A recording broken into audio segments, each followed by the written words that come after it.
कोयले के बाद अब देश में खाद की किल्लत को लेकर सवाल उठ रहे हैं। सवाल यह है, खाद की कमी हो गई है या फिर जानबूझकर इस कमी को पैदा किया गया। पिछले कुछ दिनों में अंतर्राष्ट्रीय बाजार में खाद की कीमतें बढ़ी, जिसके बाद आयात में कमी आई, लेकिन किसानों पर इसका असर ना पड़े इसलिए केंद्र सरकार ने डीएपी पर सब्सिडी बढ़ाने का ऐलान कर दिया। पर इस सब्सिडी का फायदा किसानों को तब मिलता जब उन्हें खाद मिलती।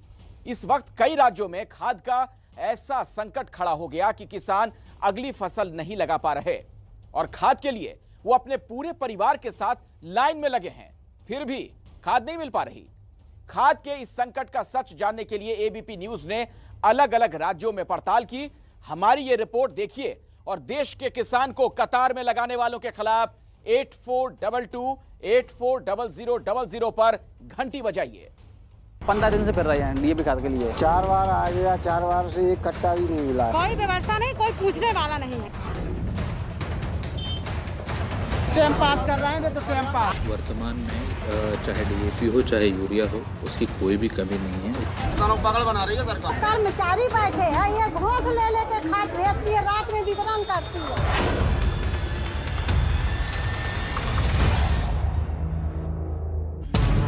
बुआई के समय क्यों कतार में है किसान? देश में खाद का संकट पैदा करने वालों की घंटी बजाओ।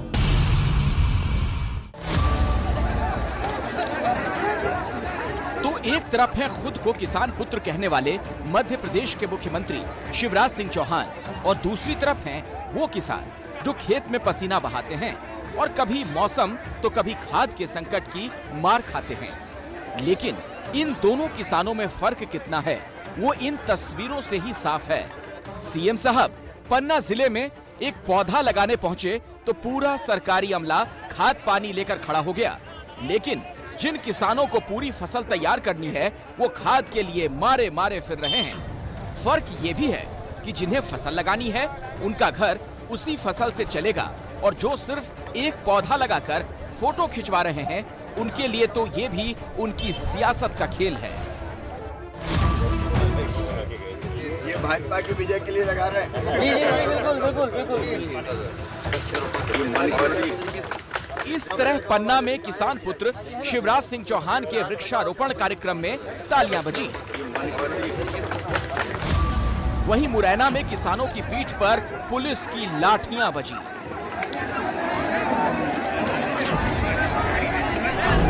वो लाठियां खाते रहे लेकिन लाइन में लगे रहे, क्योंकि अगर इस लाइन से हट गए तो नई फसल लगाने के लिए खाद कहां से आएगा? फसल नहीं लगी तो घर कैसे चलेगा? नहीं मिल रहा है, 4 दिन से परेशान हो रहे हैं। 50-50 की पेट्रोल बांट रहे हैं। ये लोग बांट देते हैं 6 बजे तो टोकन 10-20 परेशानी की, अगर जाओ लौट जाओ घर को ले। 4 बार आ गया, 4 बार से एक कट्टा भी नहीं मिला है। खाद की किल्लत का आलम यह है कि वितरण केंद्रों पर किसानों की लंबी लंबी लाइन लगी है।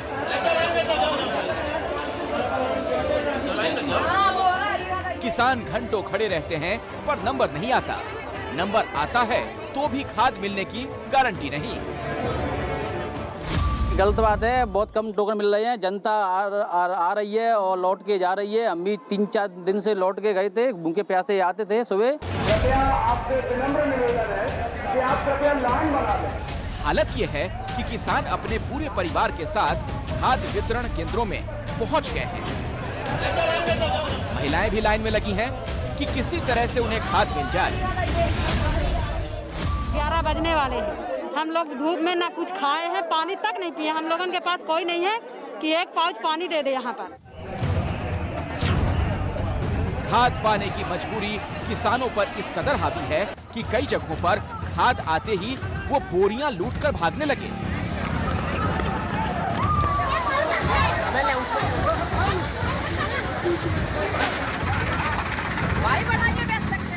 किसान का कहना है कि पिछले 2 महीनों से वो खाद के लिए मारा फिर रहा है, कभी सहकारी वितरण केंद्र पर तो कभी निजी दुकानदारों के पास, लेकिन खाद नहीं मिल रही।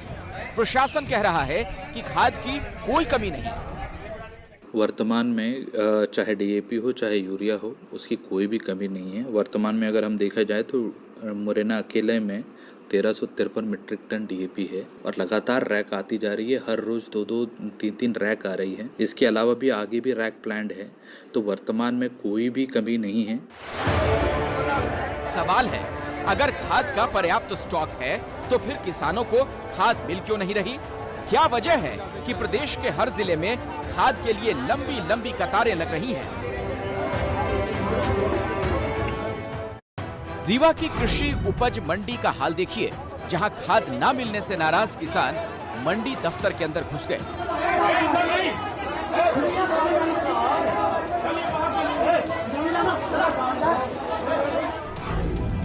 किसानों के इस गुस्से की वजह सिर्फ खाद की कमी नहीं बल्कि यहां फैली अव्यवस्था भी है। खाद के लिए किसान अपने पूरे परिवार के साथ सुबह 4 बजे से लाइन में लगे थे। इस महिला को देखिए, जो अपने छोटे से बच्चे को लेकर लाइन में लगने आई थी, लेकिन इसके बावजूद इन लोगों को खाद नहीं मिली। पब्लिक खड़ी है परेशान, लेडीज खड़ी, बच्चे लिए हैं और प्यासी है, बूढ़ी भी खड़ी, 70 साल की लोग खड़ी हैं। 70 साल की लेडीज लाइन में लगने लायक है। मैं 7 बजे से लाइन में लगी हूँ, अब कुछ नहीं मिली, अभी पर्ची भर मिली है। जो कर्मचारी बैठे हैं ये घोंस ले लेके खाद भेजती है, रात में वितरण करती है। यहाँ आके 1-2 लोग आते हैं और अंदर घुसेड़ ले जाते हैं, बैठा लेते हैं, और जिसके पास कोई नहीं है वो बैठा रहता है, जिसका जो आदमी बड़ा आता है वो अंदर हो जाता है। मुख्यमंत्री के गृह जिले सीहोर में भी किसान गुस्से में हैं। यहाँ खाद नहीं मिलने पर किसानों ने जमकर हंगामा किया। आरोप है कि पुलिस ने किसानों पर लाठियां चलाई, जिसमें कई किसान घायल हो गए। आप रो क्यों रही हो? क्यों रो रही हो? क्या हो गया? कौन ने मारा आपके लड़के को? क्यों मारा? क्यों मारा? क्यों मारा? मध्य प्रदेश में खाद का संकट इतना ज्यादा क्यों हो गया? इसे लेकर कुछ लोगों का कहना है कि गांव में यह अफवाह फैल गई कि सरकार के पास खाद नहीं है, इसीलिए किसान बड़ी संख्या में वितरण केंद्रों पर पहुंच गए। दूसरी वजह सरसों की बढ़ी हुई कीमतों को माना जा रहा है। कुछ लोगों का कहना है कि बढ़ी हुई कीमतों के कारण ज्यादातर किसान सरसों की फसल लगाना चाहते हैं। चूंकि सरसों के उत्पादन में ज्यादा डीएपी की जरूरत होती है, इसीलिए यहाँ खाद की मांग बढ़ गई। यहाँ भी मिलता है, किसान अपना चाहता है कि बीज और खाद सबसे पहले मैं अपने घर में रख लूँ, 15 दिन भी वेट करना पड़े, बाद में हम बुआई करेंगे तो करेंगे। यही मेन कारण है कि आपकी जो लूटपाट हो रहा है कि हमको खाद चाहिए, जहाँ दिख रहा है पैसा दे करके, नहीं पैसा से देने को तैयार है, कोई रिस्ट्रिक्शन करता है तो अपना ले लेते हैं लोग। इसी कारण से ऐसा प्रॉब्लम हुआ है। खाद की किल्लत के बीच कई जगहों से कालाबाजारी की भी शिकायतें आ रही हैं। आरोप है कि 1200 की बोरी 1500 या उससे ज्यादा में भी बेची जा रही है। हालांकि सरकार ने कालाबाजारी करने वालों पर रासुका के तहत कार्रवाई का आदेश दे दिया है, लेकिन विपक्ष इस पूरे संकट के लिए सरकार को ही कटघरे में खड़ा कर रहा है। बड़ी दयनीय स्थिति, खाद की कालाबाजारी जमकर जारी है। भाजपा के नेताओं के नाम आ रहे हैं। खाद का संकट चरम पर है। सरकार सोई हुई है, सरकार चुनाव में लगी है और सरकार पूरी तरह से नकारी कोई संकट नहीं, जबकि किसान परेशान हो रहा है। कृषि विभाग और राजस्व विभाग की टीम बनाकर इन 15-20 गाँव में जहाँ फलन की और फसल खराब होने की शिकायतें हैं, वहाँ सर्वे कराएं संयुक्त टीम से और रिपोर्ट हमें प्रस्तुत करें, ताकि हम किसानों को सहायता देने में और बीमा दिलाने में बीमा कंपनी को निर्देशित करेंगे। केंद्र सरकार की तरफ से भी यही कहा जा रहा है, खाद की कोई कमी नहीं। सरकारी आंकड़ों के मुताबिक मध्य प्रदेश में यूरिया की जरूरत 387 मीट्रिक टन है और उपलब्धता 542 टन है। इसी तरह 258 मीट्रिक टन डीएपी की जरूरत है और उपलब्धता 294 मीट्रिक टन है। यही हाल राजस्थान में भी है। सरकार के मुताबिक यहाँ भी यूरिया और डीएपी की जितनी जरूरत है उससे ज्यादा स्टॉक उपलब्ध है, लेकिन फिर भी किसानों को खाद नहीं मिल पा रही।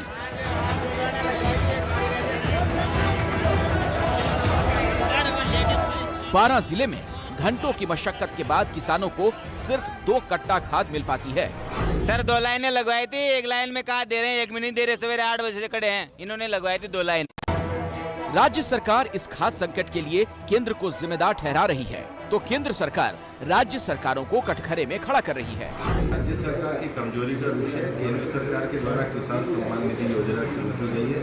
बुआई के समय साल में 3 बार हम किसानों को किसान सम्मान निधि में सीधे उनके खातों में पैसा पहुंचाते हैं। राज्य सरकार की जहां कमियां हैं वह राजस्थान कमज़ोर है, क्योंकि ज़्यादा चिंता उनको एक दूसरे की है, उनको अपने खेल की राजस्थान की जनता। अब सवाल है कि केंद्र और राज्य सरकारों के इन अलग अलग बयानों के बीच सच क्या है।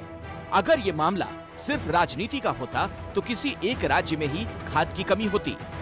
हरियाणा में बीजेपी की सरकार है, लेकिन वहां भी किसान खाद के लिए परेशान हैं। फतेहाबाद में गुस्साए किसानों ने एसडीएम दफ्तर पर धरना दिया। उनका आरोप है कि कृषि विभाग के अधिकारियों की मिलीभगत से खाद की कालाबाजारी की जा रही है। फतेहाबाद में छापेमारी में एक गोदाम से सैकड़ों कट्टे खाद बरामद की गई। इसीलिए अब ये सवाल उठ रहा है कि देश के कई राज्यों में खाद का संकट सही में है या फिर भ्रष्ट अधिकारियों और मुनाफाखोरों की मिलीभगत से इस संकट को पैदा किया जा रहा है। योगेंद्र यादव को 1 महीने के लिए सस्पेंड कर दिया है। योगेंद्र यादव पिछले दिनों लखीमपुर की हिंसा में मारे गए एक बीजेपी कार्यकर्ता के घर गए थे। उसके बाद संयुक्त किसान मोर्चा ने यह कार्रवाई की है। योगेंद्र यादव को महीने भर के लिए सस्पेंड कर दिया गया। लखीमपुर में मारे गए बीजेपी कार्यकर्ता के घर गए थे योगेंद्र यादव और इसी वजह से यह कार्रवाई की गई है। किसान नेता इससे नाराज थे। ऐसे में आप देख सकते हैं कि किस तरह से किसान मोर्चे में अब फूट की स्थिति नजर आ रही है।